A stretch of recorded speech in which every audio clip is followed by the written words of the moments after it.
everybody, welcome back to being me with the Grump and Poot, or Poot and the Grump. Jude's not feeling too hot today. He's here, but if you hear a sneeze or something, that's probably him. We not doing an album this week. We were gonna do Willie Nelson's new album. Now I know some of you at the border, some of you guys are going, well, you hear one Willie Nelson album, you pretty much heard them all. And that's not really true. He uses different producers at times, and this producer was the same one as 2 albums ago. And you could tell there's certain nuances. I remember when Don Was did the Borderline album. Oh, I thought that was phenomenal. But if you like Willie Nelson, you will like The Border, his new album. Speaking of Willie Nelson, man, get well soon. He had to pull out of his summer tour, at least for the next 4 dates. He wasn't feeling too hot, and the doctor said, you need to miss 4 dates. He usually does them in Texas, and I would have went because he's got Bob Dylan going with him this time. But I want Willie to get better as soon as he can, because those concerts are great. I went to one here and I just had a great time. Anyway, his son Lucas wasn't on this tour, but now he is, because he's subbing for Willie, doing Willie's set for him. I like Lucas Nelson quite a bit. Linda Thompson released an album Friday. If you're a folk music fan, Linda Thompson might be royalty to you, because she used to be married to Richard Thompson, and Richard and Linda Thompson were pretty big on the folk scene. Of course, some people say their best album is I Want to See Those Bright Lights Tonight. I prefer Shoot Out the Lights. That was their most commercial album as well, but it was also their final album. Anyway, Linda is apparently unable to sing now, and so we have other people doing the songs that she wrote. And I've heard a couple of the tunes, and one of them sounds more jazzy than folk. So I don't want to get too much into it and it's not folk. She's the folk queen, but people evolve and they kind of change sometimes, or they do for an album or so. My son wanted us to do the Johnny Cash album that's coming out, and but it doesn't come out till next Friday, so we'll do that. And he was like, I said, son, you don't really know. I mean, Johnny Cash has an album. He died a while back, but he's in the Rock and Roll Hall of Fame and the Country Music Hall of Fame. In the 50s, he was making albums on the Sun record label, so it's kind of rockabilly-ish as well as rock. And then he went country for a while. But in 1968, 69, he made those albums in San Quentin State Prison and another prison where A Boy Named Sue came out. And that's when I became a huge Johnny Cash fan. Then he had his TV show, that was smoking as well. And early to mid-70s, he was getting big. And then he kind of tapered off as far as selling albums goes. Everybody still liked him. It was kind of like Elvis. Everybody went to his shows, they just didn't buy his new albums. Kind of like Elton John now. Everybody goes to his shows. Well, he just retired. But didn't too many people buy his albums. Don't too many people buy his albums. I guess, Billy Joel hasn't made a new album in 20, 30 years. He just figured nobody wants to hear the new stuff, so I'll just tour doing my old stuff. And that's true. You go to a concert, you're like, play the old stuff, But anyway, Johnny started fading out, but as far as music sales went. And all of a sudden, this one fella, Rubenstein, decides, I'm going to make a Johnny Cash album. He's cool. And this guy used to produce the Red Hot Chili Peppers. So younger people were starting to like him anyway, because he dressed in black, had that deep voice. Their grandpas liked him. So he made an album called American Recordings, and it didn't go number 1, but it went like double platinum, and he made about 4 or 5 of those albums, maybe even 6. They started releasing them after he died, and they were selling all kinds of stuff.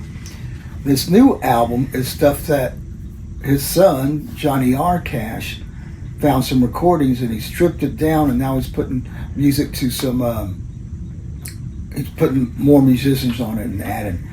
Johnny R. Cash, I've never met him. I've had an opportunity to. He was at, him and Casey Lansdowne were at the Boss Light in Nacogdoches doing a songwriters workshop, and I wasn't living in Nac at the time, or I'm quite sure I would have been to support the Lansdowne family and the Boss Light, because I pretty much did everything they did. I used to go to.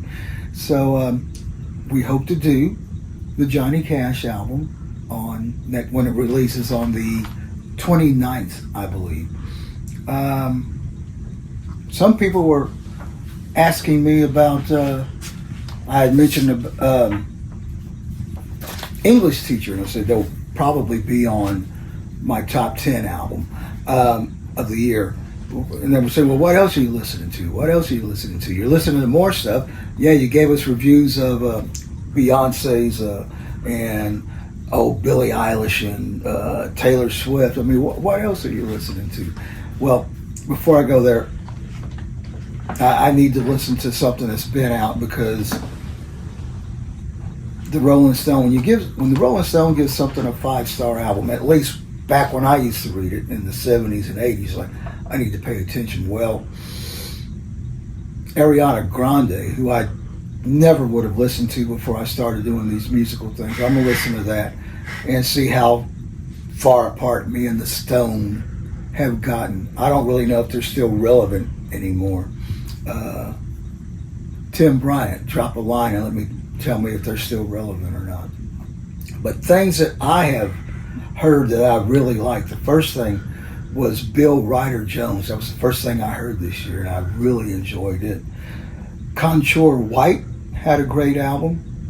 Gruff Reese, I really enjoyed him. Listener of the podcast, Jared Driscoll, went to go see him. I was really surprised and really enjoyed Last Dinner Party's album, as well as Sarah Jarosz. Okay, and them along with an English teacher, they're all way up there. I'm hoping we get some other great albums coming up this second half of the year. But right now, those 2, 4, 6 people that I just mentioned are very good candidates to make it to my top 10 album list of the year. As well, out of Billy, Taylor, and Beyonce, Billy touched me the most, so she's doing great as well. All right. Politics. All I'm going to say is that there is a presidential debate coming up Thursday, and the 2 candidates, and Biden made up all these. I'll give you a debate under all these conditions, not expecting Trump to agree to them. And he said, yeah, I will. The thing is like, I don't think there's an audience in this one. And it's supposed to be whenever your time is up, they're going to turn off the mic. And I'm thinking, you can turn off Trump's mic, but he'll probably be yelling across the room. Everything. They're trying to do it so people will have more respect for people's time, to not go over. But gee whiz, I like a train wreck just as much as anybody else. You're not supposed to have anything in your ear so people can tell you what to talk about. You're not supposed to bring out notes. Now you can write notes as the debate's going. So I may watch this one, just at least for an hour, because that's going to dictate what goes on. And that's Thursday night. Oh, I just have gotten paid, so I might make me a hamburger or something on the grill. Jude, let me go back to grill. I don't want to go off on this big tangent. Okay, but next, all I can say is it's kind of like once you're been president, they should call you president all the time. Mr. Former President Trump, please try to respect the president now. You don't have to like him, but he does have an office that you once held and you wanted respect. Now, I'll say this. I think Donald Trump was probably the least respected president ever. I mean, at his press conferences, there would be people trying to make a name and continually talk over him once he's through. So, like, try to give him the respect that you want, because that might dictate how you're going to be respected if you win, okay? I don't know who's going to win, and I really don't know who's going to win this one. I said burgers. Okay. Father's Day just passed, and I got one of these Blackstone grills. My wife and kids all went in, and I haven't put it together yet, and I'm going to. But guys, I live in Texas, man, and you know, first we had this hurricane that they thought was going to come, so I was like, no, I'm not going to put it together yet because we want to see what the storm does. Well, now we got another one that's kind of forming in the Gulf, but they say this is a new way to cook. You know, it's a Blackstone. It's more like, would you, what do you call those? You worked at Waffle House? Flat top. Well, a flat top, you know, so it's more like that. And they want you to do this smash burger thing. And that makes it's a thin burger, but man, I don't know. When I grill burgers, they're pretty big, but I'm going to try this stuff. Of course, you know, I have 3 grills now. Now this is going to make 4, so my wife is going to have to go out into my cooking area and redo that. And I'm afraid I'm hearing people say you're going to want to cook on it all the time. And I'm like, I don't know, man. I sure like my Traeger. But we'll see. And my brother-in-law, Tim, I saw him. He had a Blackstone. So I know I'm going to make fajitas on it. I'm going to try these burgers. They say steaks, but it's a whole new different way of stuff. You can't smoke ribs on it. You can't fry chicken on it. So, but anyway. Just a few more things. Congratulations to the Boston Celtics winning that championship. I knew they were going to win, but I was really hoping to be a bigger thing. Hockey, which I've only followed once, and that was when the Rangers won in the 90s, because the New York Rangers hadn't won in I don't know how many years prior to that, and they haven't won since. So Edmonton, I'm hoping you win it, because you were 0-3, and that way the Red Sox can't say, we're the only people who's come down from 0-3 in a championship series and won. So, Caitlin Clark, this is the last time I will be bringing this up, all right?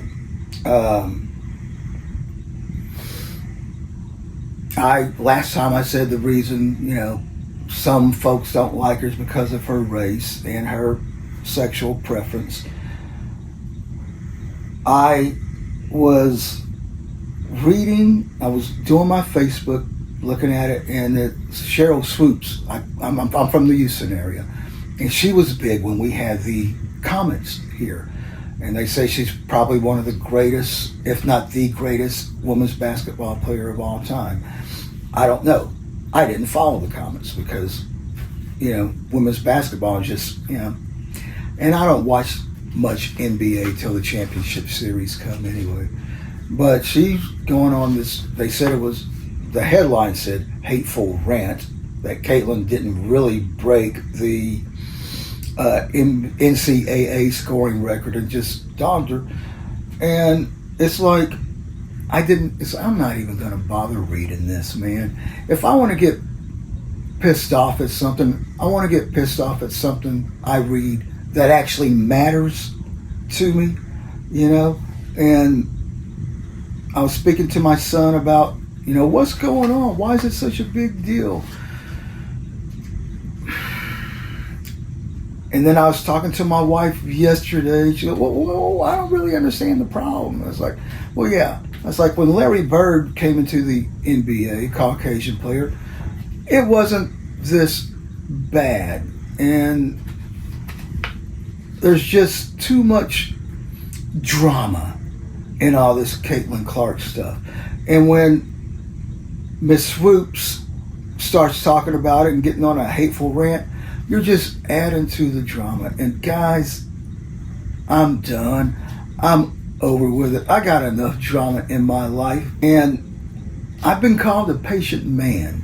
So when I say I'm done with this stuff, I'm pretty sure some other people are going to start saying that too, because it's just gotten so old.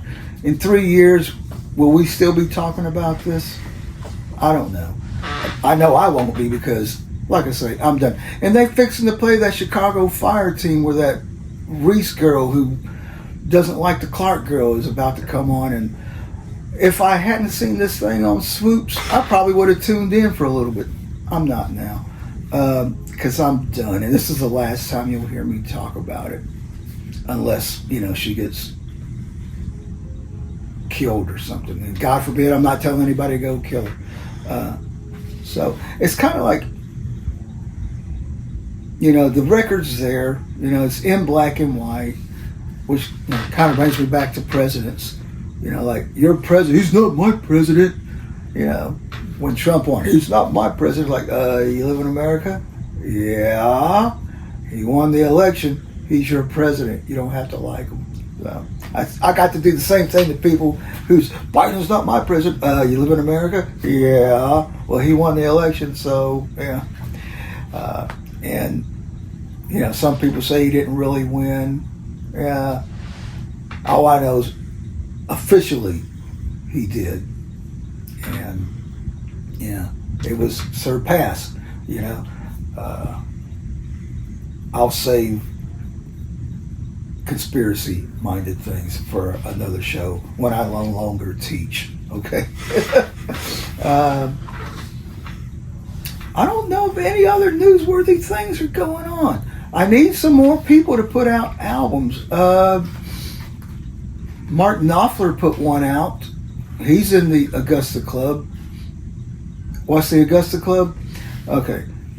For me, the Augusta Club is people who made albums when I was growing up in the 70s and the 80s, usually Caucasians. And now most people who are in the Augusta Club, when they put out an album, it's like, not that good. Van Morrison's albums usually aren't great anymore. Elton John's usually aren't great. Well, they aren't great anymore. Jackson Browne put one out, and it's like, not great. But Bruce Springsteen's last album, oh gosh. So, but I need more people to put out more albums. I haven't heard Lenny Kravitz's new album. I need to put that down, mark that down on something to listen to. But as far as news goes, the big things of debate, the border crisis,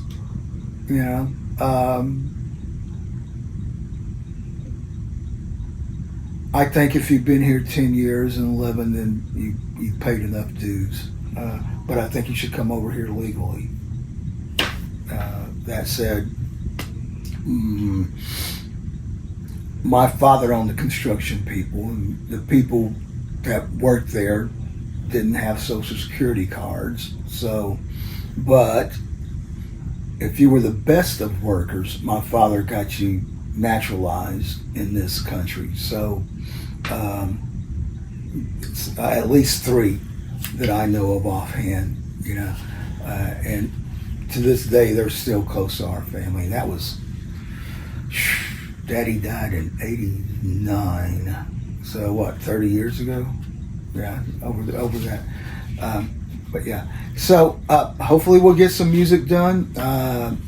Hopefully there's no bad things that happen. The Alberto wasn't that tough on us, although it did flood Mexico out pretty good. And we want y'all to go ahead and live your life. It's going to be a busy week over here at the Moscaro house. My baby's going to get his license this week. I have a court date, and then I have training this week, and then we get paid. So I might go see a Queen Legacy band. I want y'all to have a good week. I want y'all to be y'all.